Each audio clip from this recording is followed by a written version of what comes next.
algo. Sí, se busca la vuelta, ¿no? Ponele un número ahí. No, Un número ahí. El nombre.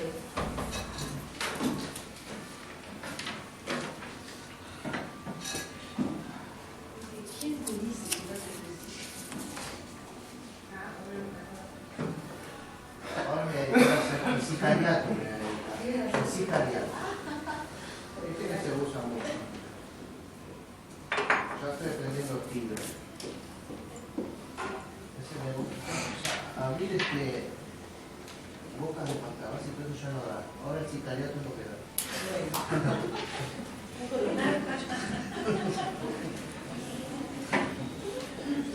Según la tabla mía de probabilidades,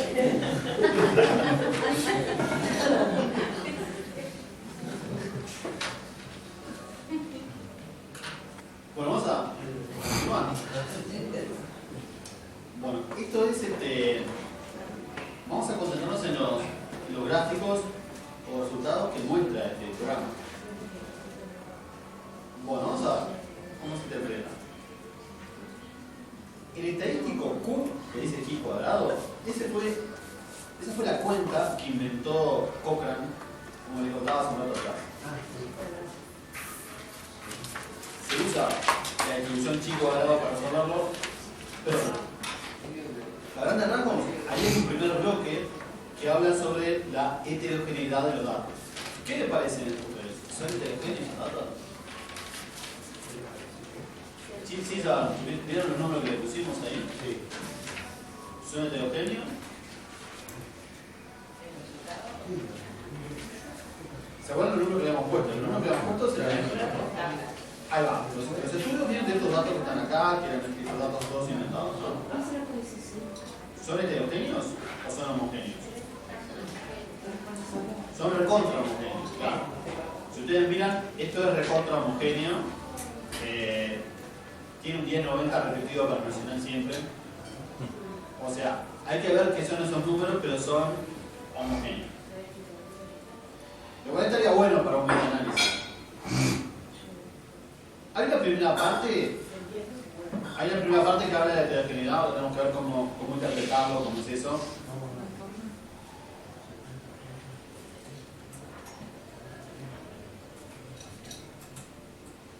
Bueno, después aparecen a continuación estudios individuales y combinados. Vamos a ver cómo es. Este es el forest plot, es el gráfico entonces de la colaboración Cochrane, ¿no? Y lo que tiene interesante este gráfico, en realidad no sería exactamente el gráfico de la colaboración Cochrane. El gráfico de la colaboración Cochrane es este que está abajo de todo, el gráfico de influencia. Este gráfico de influencia muestra el intervalo para cada estudio por separado. No, mentira, el forest plot es para cada estudio por separado el intervalo de confianza como queda. Y es el gráfico de la colaboración Cochrane. Al final de todo aparece en rojo la combinación de toda la información. Y aparecen dos fórmulas, efectos fijos y efectos aleatorios. Vamos a ver qué significa eso.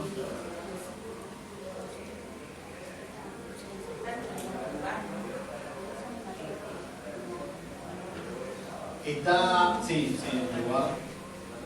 Después aparece un análisis de sesgo de publicación. Vamos a ver con calma qué es esto de sesgo de publicación. Estos dos gráficos analizan junto a este p-valor si hay sesgo de publicación. ¿Hay sesgo de publicación, por ejemplo? Sí, ¿por qué? Porque esos estudios, si bien son pocos, están mostrando que demasiada fuerza a favor de Peñarol. Son todos iguales.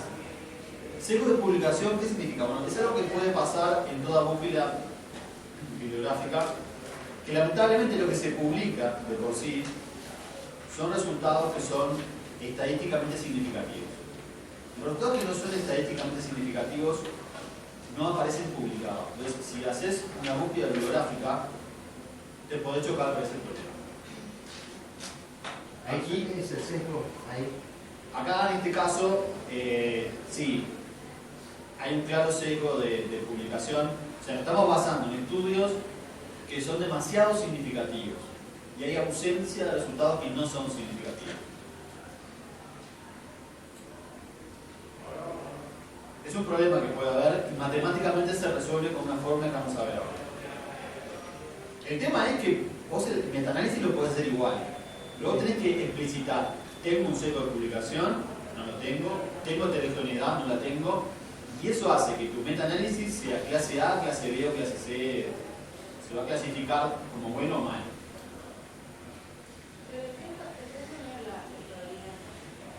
El sesgo, no, las fórmulas matemáticas en realidad todas estas fórmulas son interesantes siempre y cuando los datos sean aleatorios. Cualquier efecto de sesgo sistemático, o sea, un sesgo sería cuando tus datos de por sí, aunque vos no quieras, están torcidos de determinada manera. Y eso va en contra de todas las estimaciones y bueno, en las oficinas públicas le llaman ¿cuánto querés que te dé? Supuestamente la ciencia no se debería hacer. Y el gráfico que aparece al final es interesante porque, no se dan cuenta, lo que hacen es omitir un estudio. Calculan todas las fórmulas con todos los datos juntos, pero sacando uno. Y lo que se ve en este caso es que si vos sacás uno, cualquiera sea, el efecto es más o menos el mismo. Pesan todos más o menos igual. Pero vamos a repasar con calma uno por uno todos los gráficos que aparecen, así van entendiendo que las básicas de esto. Bueno, lo primero que aparece es una prueba de heterogeneidad, desde Simón y Anilet, no sé, el nombre de los tipos ahí.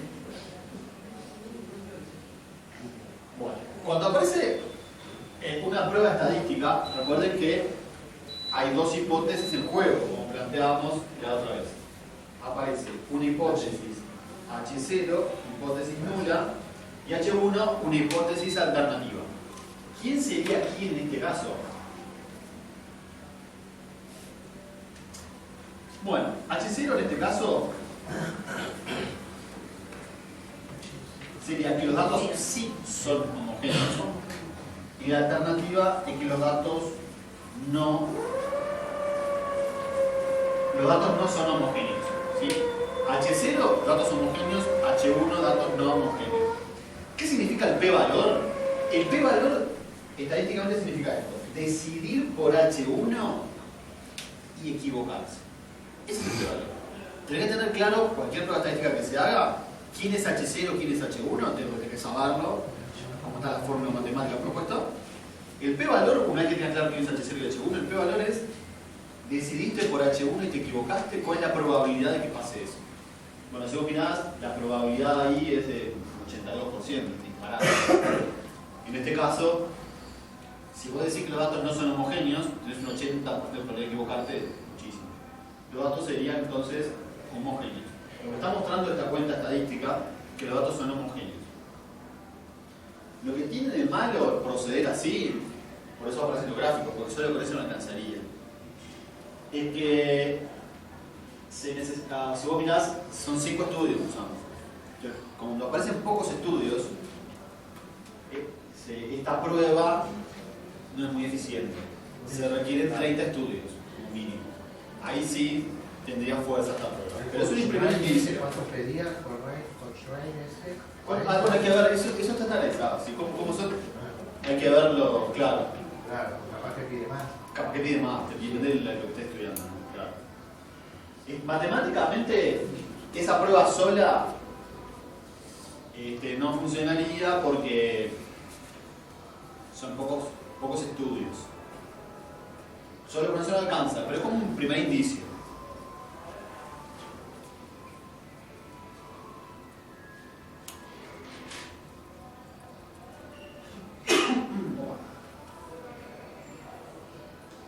Bueno, ¿con qué sigue esto después? Bueno, después aparece una medida de varianza. La varianza es La variabilidad, fórmulas de variabilidad. ¿Qué es esto de la variabilidad? Hola. Estadísticamente se pueden medir dos cosas: la tendencia central y la variabilidad de los datos.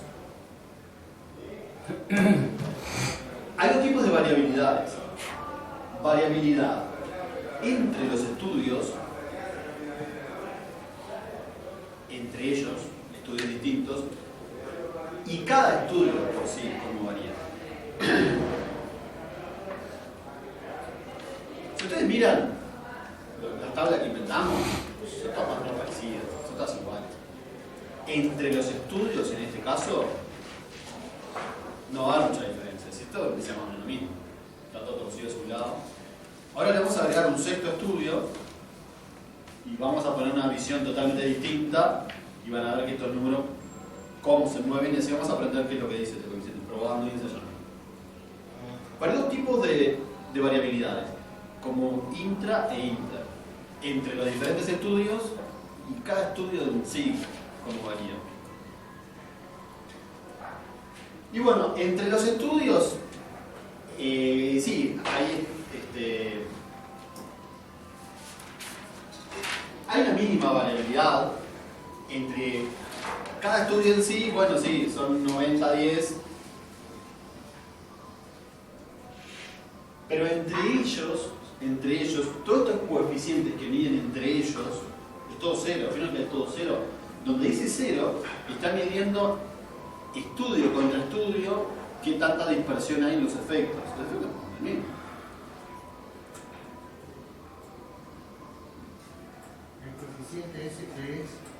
El coeficiente RI. Sí, Bueno, la variabilidad total se mide como suma de dos variabilidades. La variabilidad intra e inter.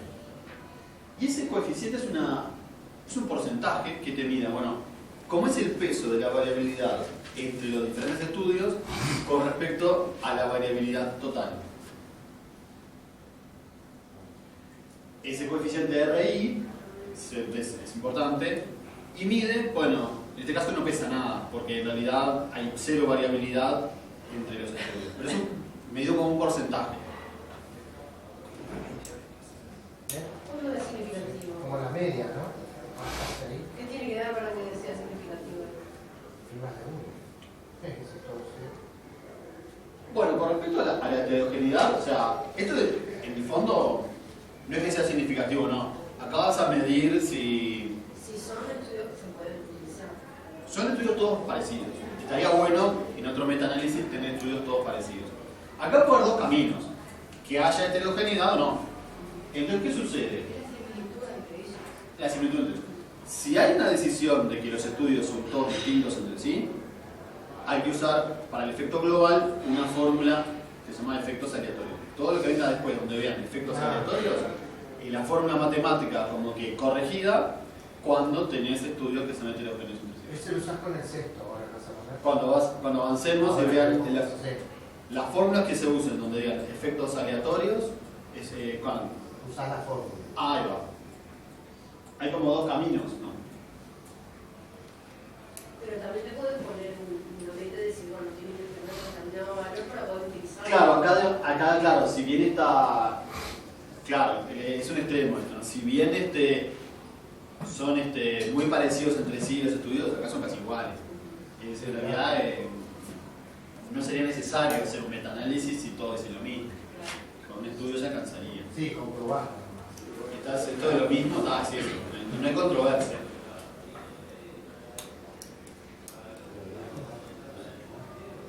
Este gráfico es fácil de entender, no sé si llegan a ver este gráfico de Diablé, dice por ahí, ¿no? ¿Cómo se diría? Lo van a ver después en la presentación.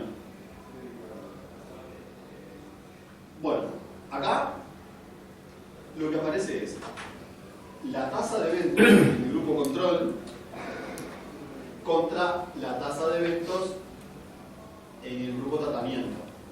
O sea, bueno, eso se puede hacer la cuenta. ¿Cuántos inteligentes hay en Nacional contra cuántos inteligentes hay en Peñarol? Vamos a ver estudio por estudio. ¿Se acuerdan el primer estudio?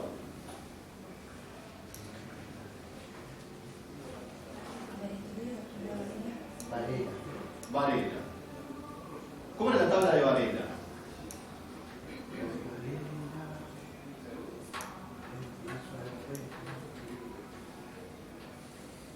claro, sería de Nacional un 10% son inteligentes, contra los de Peñarol un 60%. Sí, 60. O sea, lo que grafica este gráfico es muy simple, ¿ves? Pone 0,1 porque es el 10%. Sí. Y este 0,6, este puntito que está acá, es el 60% del primer estudio. Como siempre pusimos estudio por estudio que había un 10% de Nacional, claro, todos los datos se van a ubicar a propósito en esa columna. A propósito así lo comprenden, en un caso particular. En este caso, ¿qué pasaría? Acá tenés un 10% del Nacional, o sea 0,1 contra un 0,7. Que marca el punto acá. Y así van subiendo estudio por estudio. El de Aguirre pusimos 0,95. Entonces el de Aguirre era este, que si te acordás, planteaba un 95% de inteligentes en Peñarol contra un 10% de Nacional. Es 0,1 en un eje y 0,95 en el otro eje.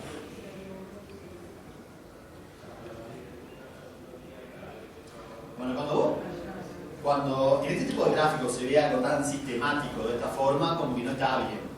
Este tipo de gráfico, si en un metaanálisis que sea más o menos serio, este gráfico de Gablet tiene que ser una nube de puntos que esté más o menos centrada en esta recta.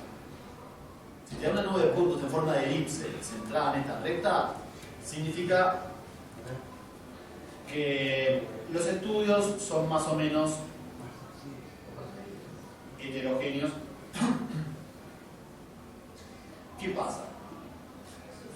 Si el punto te queda por arriba de esta recta, significa que hay más inteligentes en Peñarol que en Nacional. Si te queda por debajo de esta recta, es que son más inteligentes en Nacional que los de Peñarol. Si el estudio se ubica sobre la recta, significa que la proporción es más o menos pareja. Entonces, depende de lo que estés estudiando, pero lo ideal, si vos ves, es solamente para comparar el efecto. Si ese efecto sea significativo o no, no importa. Pero si están equilibrados los efectos, debería centrarse sobre esa recta. Lo ideal sería tratar de incluir metaanálisis que tengan, claro, depende de lo que estés estudiando. Puede ser que por el objetivo de estudio haya de por sí un efecto que esté corrido hacia arriba. Y si vamos a suponer que el porcentaje no fuera tan, que viste que Nacional pusiste todo es, era, ¿no? Sí. ¿Cómo hubiera quedado el punto? ¿Vos decís que iban más hacia la recta? Que se podían haber... Vamos a cambiar un número. Para visibilizarlo mejor, era eso. Sí, hay que probar eso. Para verlo en la gráfica. ¿Qué hubiera pasado si, por ejemplo, Cambiarle, o sea, modificando un poco los valores? siempre pusimos en el Nacional 10-90? Por eso. ¿Qué pasa si en el Nacional le ponemos, en el de Aguirre, por ejemplo, 50-50? Vamos a darle una chance. Vamos a dar una chance. ¿Es cambiarlo nomás?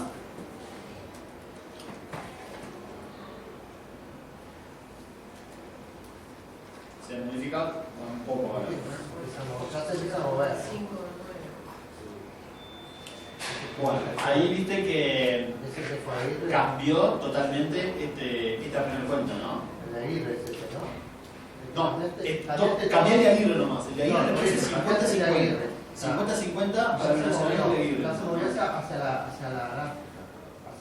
hacia la recta. Bueno, en ese otro gráfico, si realmente hubiera...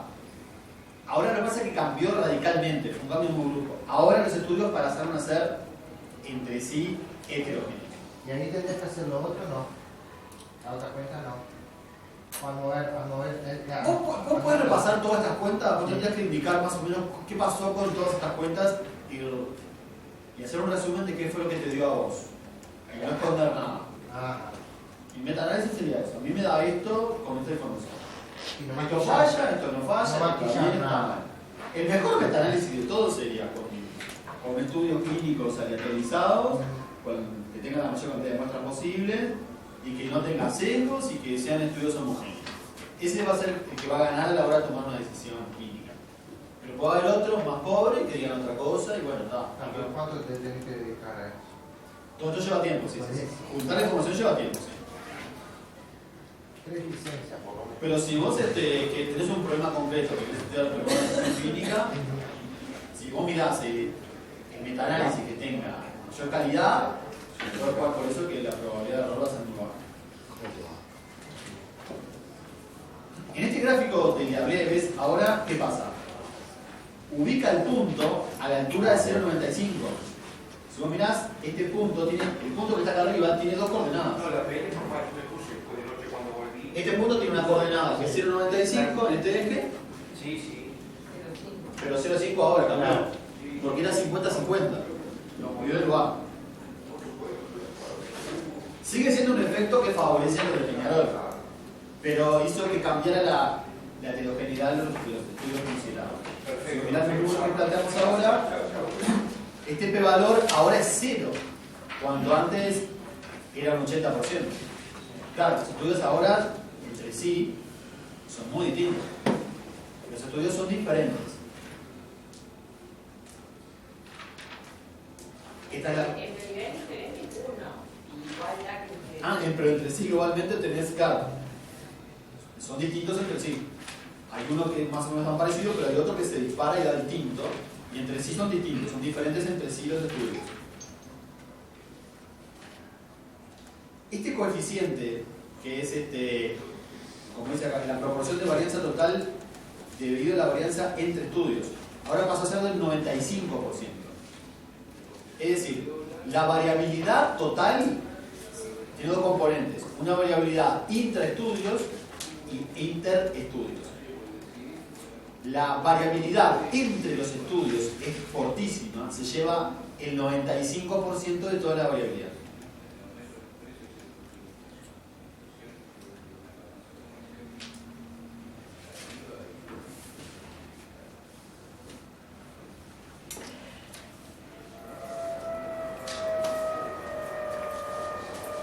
Bueno, este gráfico que está por acá, bueno, este otro gráfico hay que entenderlo, o sea, aparecen unos conceptos que tienen que dar. Si los estudios fueran homogéneos, como pasaba en el caso anterior, entre estas bandas tienen que caer todos atrapados adentro. Si le volvés a cambiar el valor, ¿va a caer adentro? Sí, creo que en el caso anterior estaban todos adentro. A ver si le pones, ¿te animás a ponerle otra vez el de Aguirre como estaba? Este era con Ahí, el como estaba. ahí cabe adentro, ¿no? Ahí cabe adentro. Entonces vos, o sea, en el fondo, para analizar la homogeneidad o heterogeneidad, tenés esta prueba de Simonian y ver el p-valor que pasó con esto. Podría ver este coeficiente de RI, qué porcentaje vale. Y este gráfico que está acá,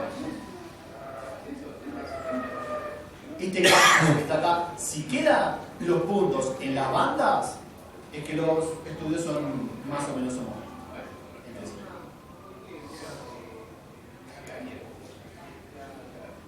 Tenemos estos dos, vamos a ir picando entre estas dos posibilidades. Yo planteo algo parecido a lo que dijo él y lo van a ver en la... ¿Cómo sigue esto? Bueno, aquí van a ver que hay dos caminos. Plantea un efecto fijo y un efecto aleatorio. Esto que viene a continuación es muy simple, es resumir la información de forma global. Tenés un primer estudio con 200 casos, este es el riesgo relativo. Claro, porque ¿cómo era el riesgo relativo? El riesgo relativo era así, era la razón en los expuestos dividido la razón en los no expuestos.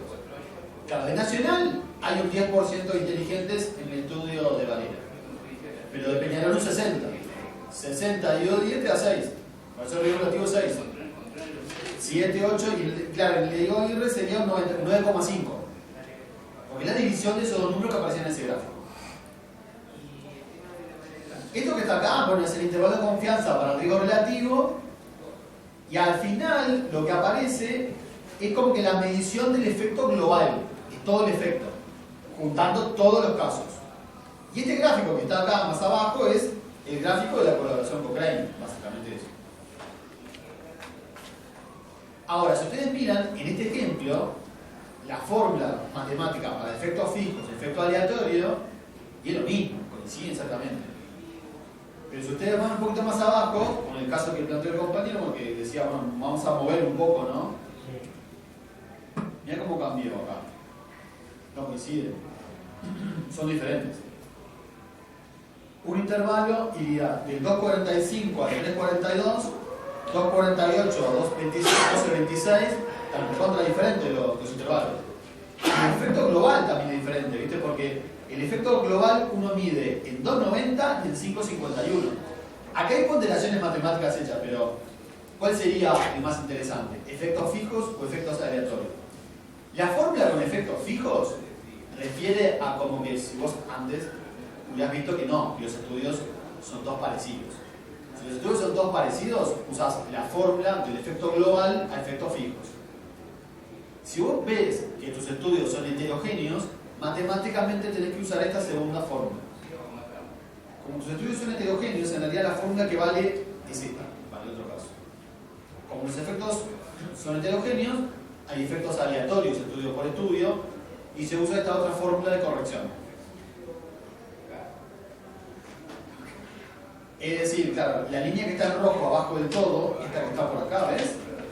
Esta línea que está por acá, esa sería la que sintetiza mejor la información en este caso.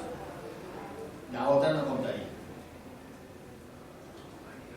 Lo que está de este lado acá es interesante porque muestran cómo se van acumulando los intervalos de confianza. Es decir, La base de datos de virus ha sido actualizada. vos podés, estudio por estudio, ir viendo cómo se va moviendo el intervalo de confianza una vez que vas agregando información, hasta llegar al superintervalo. ¿Qué pasaría si vas agregando un intervalo? ¿Cómo se va moviendo? Puedes ver tendencias, puedes ver el peso de un estudio concreto. Si ustedes miran, este estudio que agregamos al final movió todo el dibujo de los intervalos, es el que tiene más peso en el metaanálisis. Por eso, tiene más peso en el metaanálisis, pero Sí, ¿cómo lo validarías? Lo que tenés que decir ahí, Eso. no sé, vos lo vas a incluir, cumple, o sea, al hacer una revisión sistemática hay ciertas condiciones que se... Claro, esos estándares que decía la profesora, por ejemplo, ¿no? Que salga de la intensidad. Eso también te lo Vos lo podés incluir y decir, bueno, esto es lo que me genera, es un efecto global así, son heterogéneos y capaz que puedo hacer sesgo de publicación. Vos tenés que decir todo cómo fue. No hay problema, lo podés dejar. Ah, lo podés dejar. Sí. Yo pensé que... Son todos que lo podés... O tirabas abajo toda esa evidencia. No es el mejor metaanálisis. A eso. Pero supone que no tengas más información que esta, lo podés dejar. Vos siempre podés dejarlo. Lo podés dejar. Vas a ver un metaanálisis de poca calidad después. Sí, después te lo mata a vos. Si para publicar, ponele. Esto lo mandarías a publicar. Si la revista para publicar tiene un estudio mejor hecho, ya. Marchar. A eso. Si vos querés Publicaría publicar, bueno esto, ¿no? no tenés que contar la información. Si Alinear no te quedó, todo no de te la quedó. profesora. De buscarlo por ese lado, casi hacer toda la búsqueda. Claro, Y en ahí- realidad la búsqueda basada en la evidencia es muy específica y está orientada a encontrar este tipo de información. O sea, con un perfil que va a definir el estadístico que esté trabajando en la parte de... Sí, tiene que trabajar estadístico en una persona. Eso es lo que yo les comentaba de comienzo, es un trabajo interdisciplinario, que siempre va a haber un trabajo en conjunto, porque claro, son tanta información específica y especializada que un solo profesional no puede especializarse en todo. Podría perfectamente, pero lleva mucho tiempo y Sí, falta ese así la trabajo de cabeza. datos, Tenés yo que hace llevar 20 la años cabeza ahí, como base de claro. datos, entonces claro, ese es el tema. Bueno, acá aparece en este gráfico, no quiero manejar con la precisión, pero esto va a aparecer en el gráfico. Vamos a seguir un poquito más abajo con lo que aparece acá. Ahora viene la parte de sesgo de publicación. Sesgo de publicación es muy simple, o sea, vos hiciste un estudio sistemático, una revisión sistemática de publicaciones. Pero ¿qué pasa? Hay publicaciones capaz que no están, que son los resultados que no son significativos, que no tienden a publicarse. Puede ser que falten estudios, o con muestras pequeñas que no estén. Estudios con muestras pequeñas capaz que no las publican. No, eso es muy poco caso.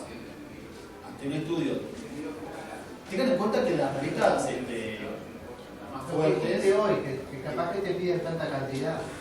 sí te pones que un mínimo que no se cumple, o que parece pobre y no te lo publican. Las revistas hoy en día, las revistas número 1, publican el 5% de los artículos que llegan. Es muy difícil. Es re fino. Yo publiqué una revista así de primer nivel en Inglaterra, porque de verdad conseguimos después de ser rechazado en varios lugares. Y dije algunos más ahí también.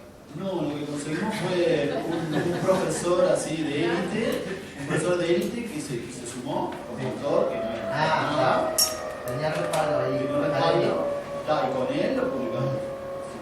Era muy complicado entrar.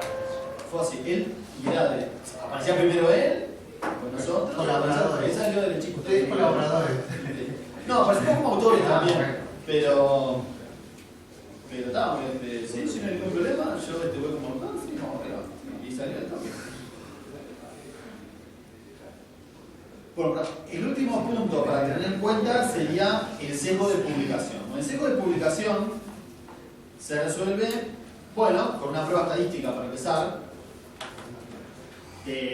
H0 sería no hay sesgo, y H1 sí hay sesgo para la prueba esta que aparece ahí, que es la de Eger. ¿Tienen que decir Eger? H0 siempre es una hipótesis buena en estadística, es como que la persona es inocente a menos que se muestre lo contrario. H0, la persona es inocente, en medicina el paciente está sano, no es culpable, no fue penal. Siempre es H0 una hipótesis así. Y en este caso H0 es que no hay sesgo de publicación, y H1 que sí. Si ustedes miran en este caso, acá hay dos pruebas. Ojo, esto es complejo, ¿no? Una prueba que da un p-valor muy chiquito y una prueba que da un valor grande. Hay como una discrepancia, hay que controlarse, ¿no?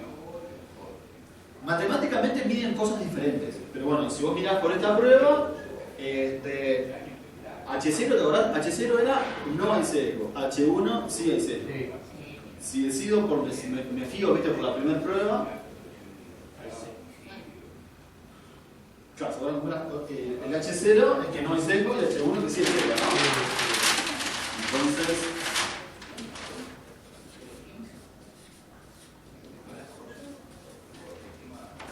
¿sería sesgo no? ¿Contra sesgo sí?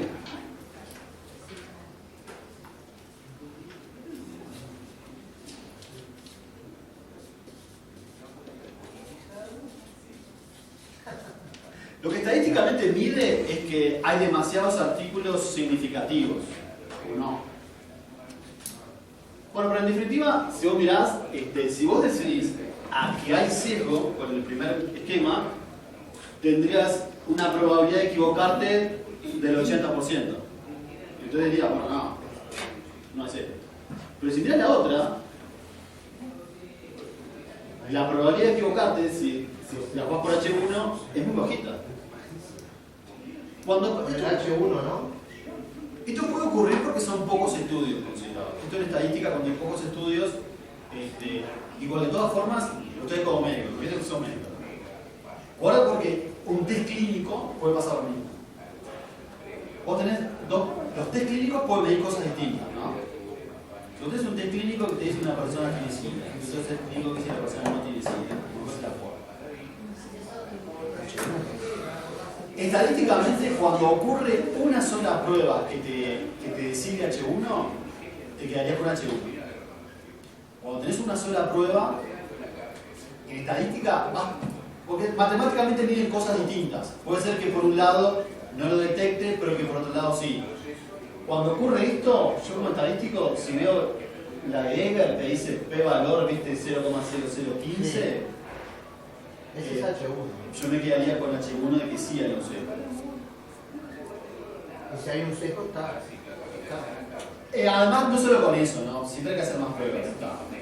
Los gráficos nos muestran. Pero es como una alerta que te está diciendo, Es como una alerta. cuidado ahí. Esta prueba estadística, lo que pasa es que tienen poca potencia. Cuando te quedas con H0, no es muy seguro. No es muy seguro. Cuando te dice H0, puede ser, pero no es muy seguro. Cuando se prende H1 se prende una alerta, ojo que ahí ocurrió algo difícil. Miden cosas diferentes. De todas formas, tenemos este gráfico para mostrar eso si inventamos los datos también, ¿no? Estamos muy cegados, son datos que tienen un efecto muy fuerte a favor de Peñarol. Entonces hay un sesgo de publicación, hay demasiados estudios que se la juegan a favor de Peñarol con demasiada fuerza. Estos dos gráficos lo están mostrando. Hay un gráfico de embudo, que aparece de la izquierda, y hay otro gráfico de línea. Bueno, ¿cómo se miden? Bueno, es muy simple. Si no hubiera sesgo, estos puntos caen dentro del embudo. Así de simple. ¿Y cómo se mide esto? Bueno, si no hubiera sesgo, está pintado en rojo acá, no se entiende por qué pinta en rojo acá. Bueno, esto es una recta que se ajusta. Hay un método, ¿viste?, para elegir la mejor recta. La cuestión en matemáticas es así, que si realmente no hubiera sesgo, esta recta tiene que pasar por el origen. Es como que están proyectando, ¿viste?, enfocando y proyectan sobre este eje. Bueno, tiene que estar en cero. Este segmento tiene que tener el cero. Si la proyección matemáticamente contiene el cero, es porque en ese caso no hay sesgo de publicación. Atrás de esa recta de regresión, bueno, hay unos pesos, se pondera, y hay unas formas matemáticas más complejas, pero si esta recta se hubiera proyectado sobre el cero, No hay sesgo. no hay sesgo de publicación. Y Los lo que puntos cae dentro de dentro los del embudos, también no hay sesgo. No hay sesgo. Ah, pero entonces bárbaro para visibilizarlo ya te das cuenta. ¿Sí? Claro, exactamente, sí, sí. Esa es la idea. Solo con las pruebas estadísticas no alcanza, hay que ver las gráficas como son. Ah, pero vos vas a poner los datos de otro, ¿no? No que sea tu estudio. Bien, pero pones todos los datos de otro. Y te sale así, vos ya haces la valoración. Las conclusiones que salgan de un estudio así pueden estar viciadas en un video. Sí, sí. ¿Y? Claro, porque acá en el Si centro vos de sabés que te publicación pasa por el cero. está muy tirada hacia Peñarol, claro. Ah, pero si ves que te pasa por el cero, sabés que ahí no hubo sesgo. No, y la conclusión sería más creíble. Por eso. Ahí va. Bueno, acá Claro.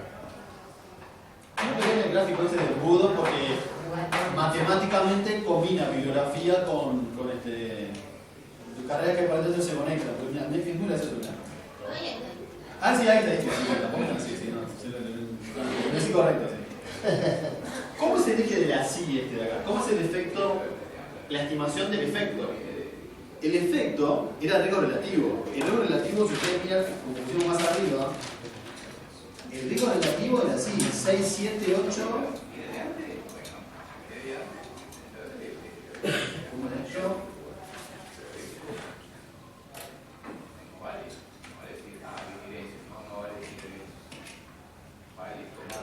¿Cómo es esto? Bueno, se toma el logaritmo del riesgo relativo, el logaritmo natural. ¿Tiene la calculadora por ahí?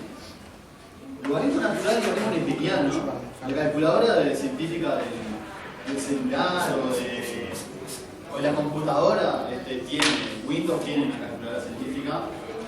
Lo que se ubica, viste que, claro, la estimación del efecto, pero el efecto genera números más grandes, un 6, un 7, un 8. Claro, lo que está graficado acá es el logaritmo del efecto.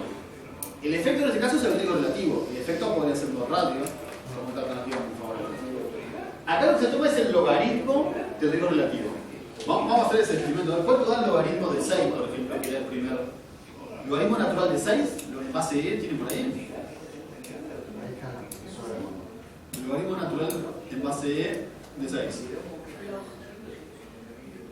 El log es en base 10, pero ahora les puede confundir. Lo que pasa es que, ¿por qué un logaritmo? Porque el riesgo relativo puede ser muy grande. El logaritmo lo que tiende es como que a achicar los números. Tiene su lógica para que la gráfica vea, digamos, las cosas. Es como cambiar de escala. En vez de pagar en pesos, pagar en dólares. El mismo número, pero más chico.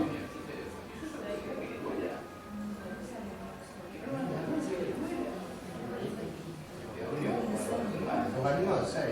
Logaritmo newtoniano del 6, en base del número E. 0, 0, no sé cuánto, 0, 0, 0. Es el de base 10, es el otro. ¿Este base 10? Claro, porque ya menos que 1, es el base 10. Es base del número E que queremos. Claro, vos pones log en la calculadora científica en base 10. No es ¿Cómo No, se es llama? una calidad científica para poner en base Que no sean más acá en la computadora lo podemos poner. el log que te aparece ahí. Siempre se me hace bien. ¿A vos cuánto te Está A veces estandarizado. te dice log para que vos le des valor a la ley. La calidad científica, ¿no?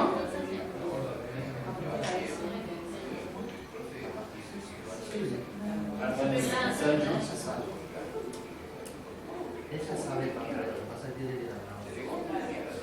Sí, tiene que ser lo mismo. LN es la que aparece acá. Logaritmo natural neperiano. LN, Neper fue el que lo inventó. Y 1,79. 1,79. Por el primero el número, ¿no? Que le querés calcular, ¿no? Y después el LN. Depende de la calculadora, hay que ver cómo hacerlo. ¿Sí? Una calculadora celular queda ser parecido. No importa el número, no importa cómo manejar la calculadora. El 1,79 es el que aparece en la gráfica. Quiero que lo vean en la gráfica ahora. Porque 1,79 es este que está acá, más o menos. Más o menos, por ahí. O sea, si quieren, vamos a seguir, porque no es solo el logaritmo de 2. Si ustedes miran los efectos que planteamos, y este da abajo del 1, ¿no? Nosotros estamos basándonos en este estudio que generó estos efectos, o sea, el Varela, efecto riesgo relativo 6, 7, 8, 9, y este de Aguirre, 1,9. ¿Se anima a hacer el logaritmo de todos estos números? Es del riesgo.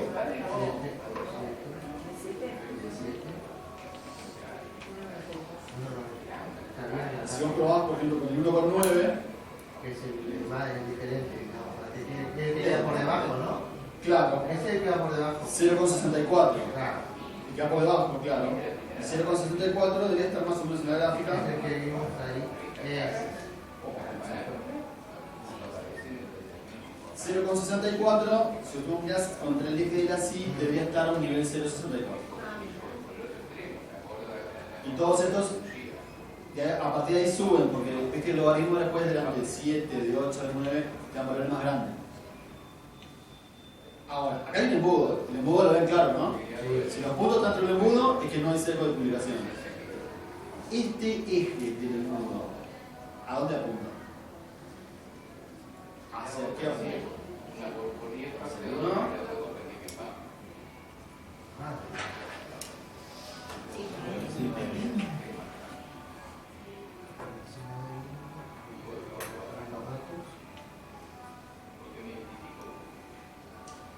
Si ustedes combinan toda la información, van a tener como que un riesgo relativo global. El centro de...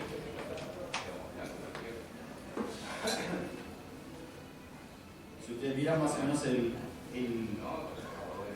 en efectos fijos o en efectos aleatorios, acá plantea 2,90 y 5,51. Si ustedes toman el logaritmo de 2,90,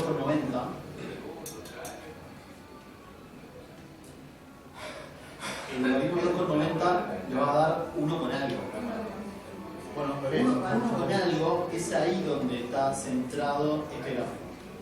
O sea, el embudo, la diagonal del embudo, claro, lo que muestra es a dónde apunta el efecto global, dando toda la información.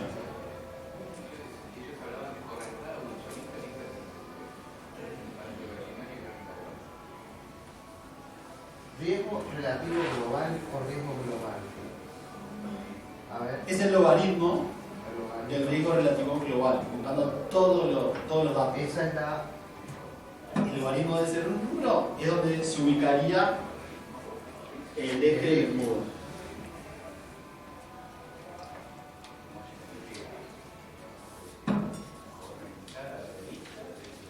Cuidado porque capaz que, o sea, en diferentes metaanálisis el embudo está más para arriba o más para abajo. Depende de dónde sea el efecto global.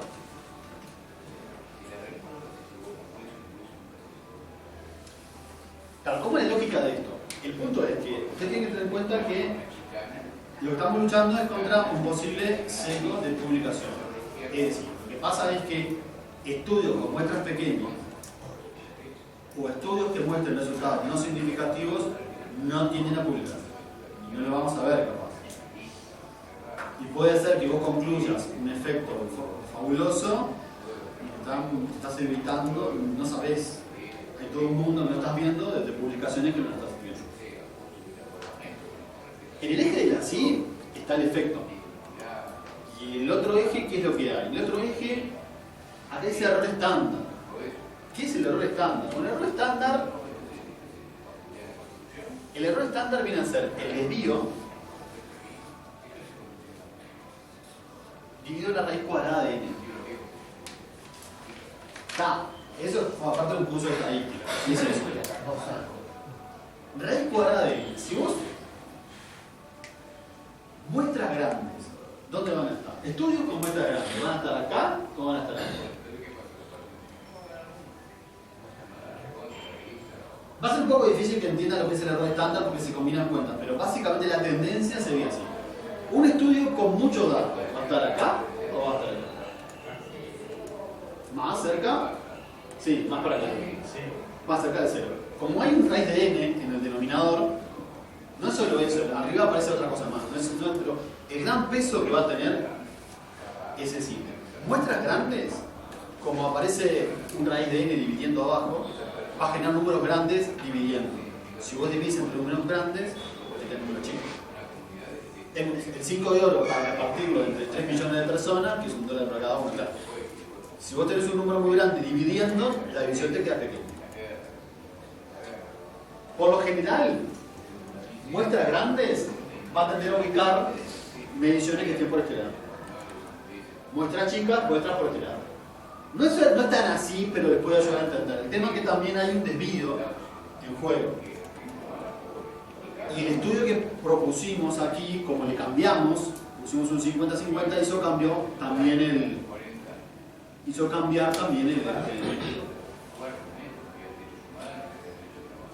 O sea que si vos ves eso, tú ya sabes si te lo publican.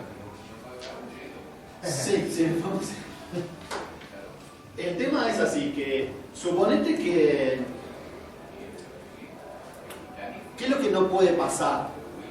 Poner que haya un efecto de sesgo de publicación. Lo que tendría que pasar, si hay un sesgo de publicación, es que hay un estudio que tiene una muestra pequeña que no está pesando. Que no está pesando en el efecto global. Eso lo ves. Lo vas a ver. La gráfica la ves. Lo vas a ver. ¿Qué pasaría? Vos verías estudios con muestras pequeñas, lo verías más para este lado acá. Que pueden presentar que están lejos de la tendencia global.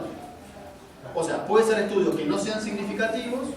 O sea, lo que puede pasar que sea un estudio con una muestra muy chiquita, que va a quedar a este lado, y que no sea significativo, o sea, que el efecto sea para el otro lado, o sea, al revés, que esté lejos de la tendencia global.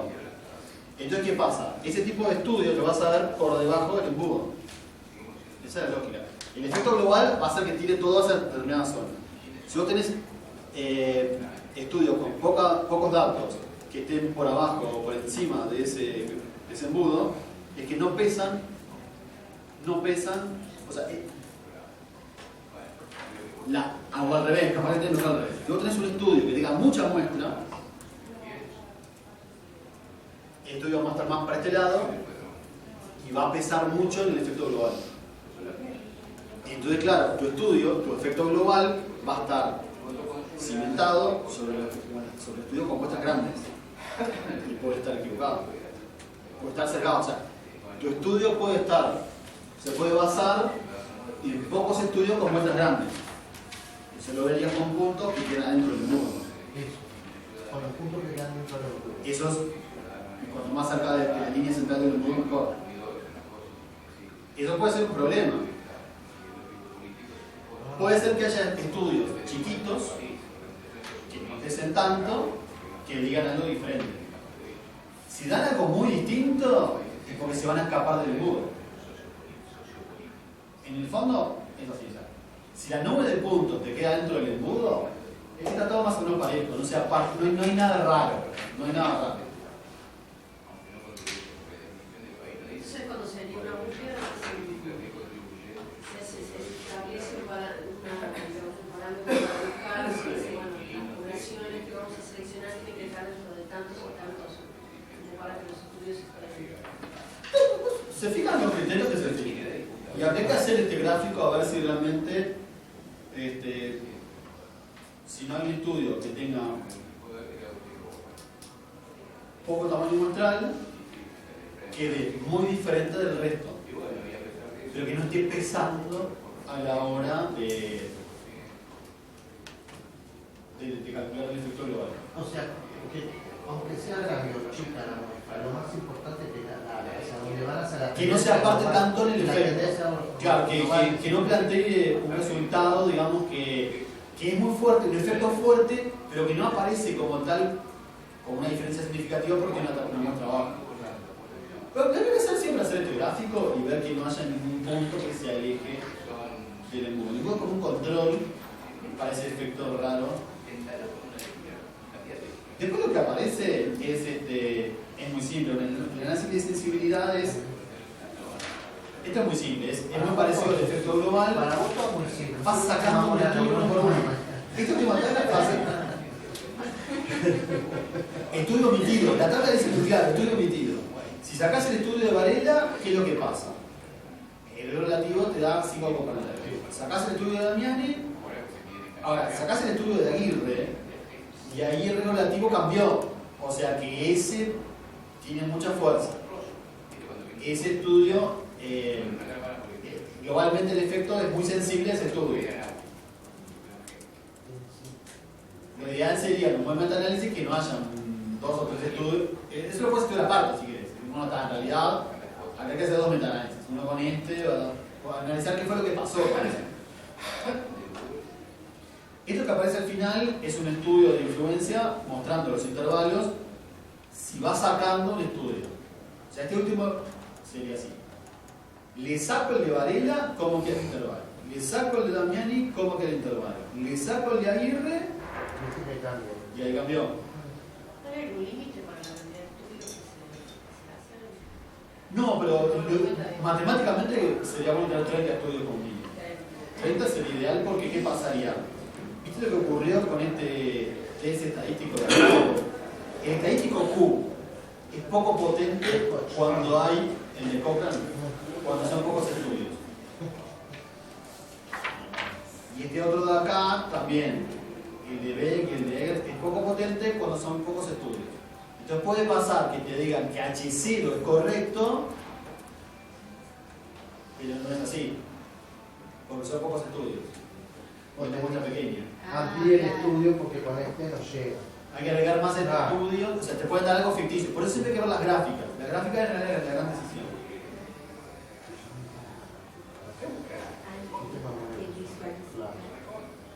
Vamos a seguir con lo que veníamos viendo. Entonces estamos estudiando para la formación que se llegó.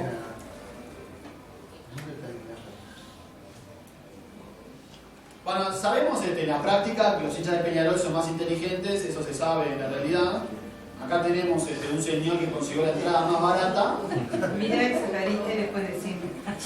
Yo sabía que ibas a venir, vos ibas a tirar por el suelo el metaanálisis.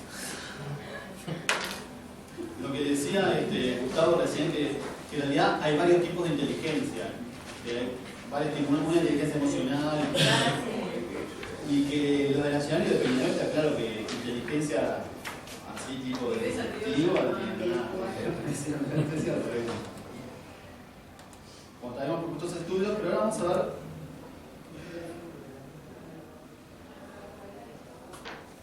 que estuvimos charlando.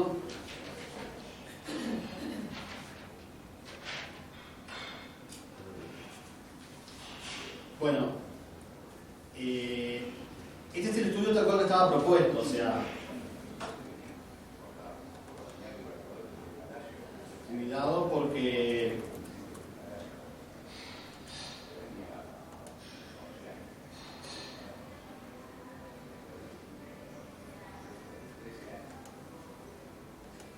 son pocos casos.